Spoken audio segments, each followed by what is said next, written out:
हाय, good evening everybody. आज है world food safety day. आज मैं आपको बताऊंगी कि किस तरीके से हमें अपने फूड का ध्यान रखना चाहिए ताकि हम बहुत ज़्यादा फूड को वेस्ट ना करें, बहुत ज़्यादा कंटेमिनेटेड फूड ना खाएं। Most of us might be knowing कि how to clean the food. If anybody is not aware, तो वो मेरा पहला वीडियो देख सकते हैं, मुझसे पूछ सकते हैं। मैं आपसे दोबारा वो लिंक शेयर करूंगी जिसमें I have told you about how one should be cleaning fruits and vegetables so that it will not be contaminated and will be clean from the virus. Now, today I will be talking about how to increase the shelf life of certain fruits and vegetables. Plus, हमारा जो left over food है उसका ध्यान हमें कैसे रखना चाहिए, because today is a food safety day. तो हम सेफ्टी की बात करेंगे। सबसे पहले बहुत बारी होता है कि हम दाल बनाते हैं और दाल थोड़ी सी बच जाती है, या वेजिटेबल बनाते हैं, वेजिटेबल बच जाता है। थोड़ी वेजिटेबल्स या तो हम उसको बिन में डाल देते हैं। कुछ लोग हैं जो कि बड़ी वाइजली बिहेव करते हैं and they use it in their rotis, parathas, chapatis. So make sure what ever left over vegetable you have, या तो आप उससे टिक्की बनाएं, आप चाहें आप उसकी पराठी बनाएं, नहीं तो आप सारी वेजिटेबल्स को इकट्ठा करके एक मिक्स वेज बना सकते हैं which you can use the next day morning. So make sure that there is no wastage of your food, because हमारे यहाँ पे बहुत सारे वो लोग हैं who do not have a single day food to eat.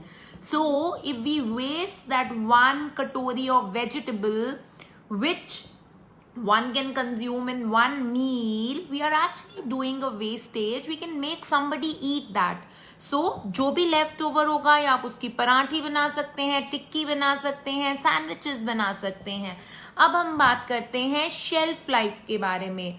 बहुत सारे लोग होते हैं, in fact including me, whenever I buy fruits I buy in quite much quantity. और कई बार ऐसा होता है कि हम बनाना 6 या 7 ले लेते हैं और वेदर इतना गर्म है वो बनाना खराब हो जाता है। तो हम उसकी शेल्फ लाइफ कैसे इंक्रीज करेंगे? सबसे पहले बात करूंगी बनाना की। बनाना जो होता है उसकी जो टिप होती है, जो उसका जहां से हम उसको छीलते हैं, जो उसका टॉप होता है, अगर हम उसको प्लास्टिक रैपर से या प्लास्टिक के जो पॉलिथिन्स होते हैं उससे रैप करके रख देंगे तो एयर उसके पॉज के अंदर नहीं जाएगी, जिससे बनाना की शेल्फ लाइफ इंक्रीज हो जाएगी। बहुत गर्मी है, आप सुबह बनाना लाएंगे, अगले दिन तक बनाना खराब हो जाएगा अगर कंज्यूम नहीं किया। तो मेक श्योर कि आप उसका जो टॉप है उसको प्लास्टिक के पॉलिथिन से कवर कर दें। अगर आप प्लास्टिक का पॉलिथिन नहीं यूज करना चाहते तो आप बनाना को किसी सरफेस पे मत रखिए, आप उसको हैंग करिए।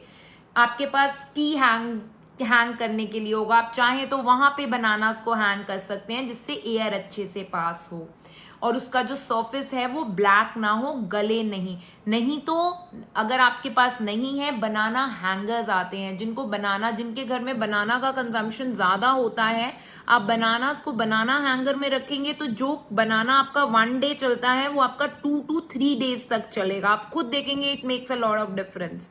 अब आते हैं एप्पल। सबकी आदत होती है एप्पल हम 3 या 4 नहीं लाते, हम एप्पल लेकर आते हैं 4 किलो 5 किलो। एप्पल को अगर हम प्लास्टिक के रैपर के अंदर, प्लास्टिक के पॉलिथिन के अंदर सेव करते हैं तो उसकी शेल्फ लाइफ इंक्रीज हो जाती है। कुछ चीजें होती हैं जिनका वाटर कंटेंट ज्यादा होता है, जैसे हो गया हमारा कुकुम्बर, घिया, इस तरीके की वेजिटेबल्स। जिन भी वेजिटेबल्स का वाटर कंटेंट ज्यादा है उसको हम प्लास्टिक टावल्स आते हैं, आप प्लास्टिक टावल में एक एक खीरे को पैक करिए, put it in the plastic polythene and then store it in your refrigerator. जोन सी वेजिटेबल आपकी 24 आवर्स चलती है वो वेजिटेबल आपकी अपने आप 48 आवर्स चलेगी। So make sure that you are taking care of your fruits and vegetables. आपके पास कितना भी स्टॉक क्यों ना हो, wastage is something which is not needed, because आप जो खाना वेस्ट करते हैं वो बहुत सारे जनों का पेट भर सकता है। So make sure you are taking good care of your food. So I will get connected with you next week again. In case if you have any question regarding anything, आप डाउनलोड कर सकते हैं मेरी application diet and cure from your Google play और app store. आप चाहें तो comment box में कमेंट छोड़ सकते हैं ऑन योर इंस्टाग्राम, यूट्यूब और Facebook channel if you have any question regarding diet. So till then, stay home, stay pretty, stay beautiful, take proper precautions and stay fit. Vaheguruji bless you. Bye bye.